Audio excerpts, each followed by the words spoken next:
Basically Fuad Hasan Shakib অত্র এলাকার একজন বিশিষ্ট মাদক সেবী এবং মাদক ব্যবসায়ী, যেটা আপনারা সবাই জানেন।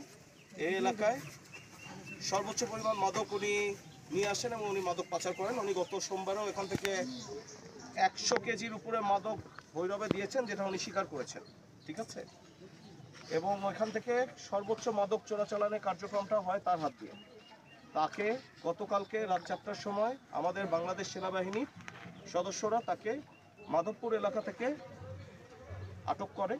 আটক করার পরে পরবর্তীতে বিজিবিকে জানানো হলে, যেহেতু তার আস্তানাটি বর্ডারের অতি সন্নিকটে অবস্থিত, যার ফলে আমরা বিজিবির আমাদের টহলের মাধ্যমে এবং আমাদের দলের মাধ্যমে এবং আমাদের ইনফরমেশনের মাধ্যমে তার আস্তানায় হানা দেই তাকে নিয়ে, এবং তার বিভিন্ন রকম মালামাল আমরা জব্দ করি। তার মধ্যে আছে 4টি মোটরসাইকেল, 8 কেজি গাঁজা, 3টি বল্লম, 1টি রামদা, 1টি হকি স্টিক, এবং তার ব্যবহৃত প্রতিদিন রাত্রেবেলা তার ওখানে যে আসর বসতো মদের আসর, সেই আসরে ব্যবহৃত মদের বোতল, ফেন্সিডিল এবং এগুলো আপনাদের সামনে উপস্থাপন করা হলো।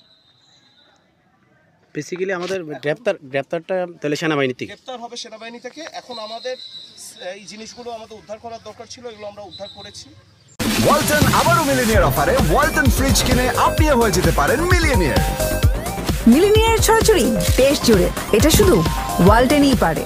এখন আমরা সেনাবাহিনীর হাতে দিয়ে দিব। সেনাবাহিনী পরবর্তী কার্যক্রম করে তাদেরকে থানায় জমা দেওয়া এবং অন্যান্য কার্যক্রমগুলো তারা আইনি পদক্ষেপগুলো গ্রহণ করবে।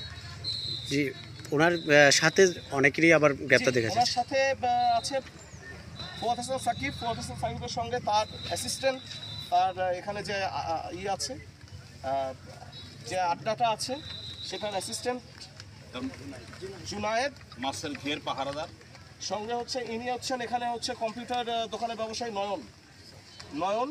উনি হচ্ছে এখানে হচ্ছে সিসিটিভি ক্যামেরা স্থাপন করতো। এখানে যে কোনো প্রকার আইন শৃঙ্খলা বাহিনীর মুভমেন্ট সাকিবকে অতি দ্রুততার সঙ্গে মানে প্রদান করতেন নয়ন। এবং আপনার নামটা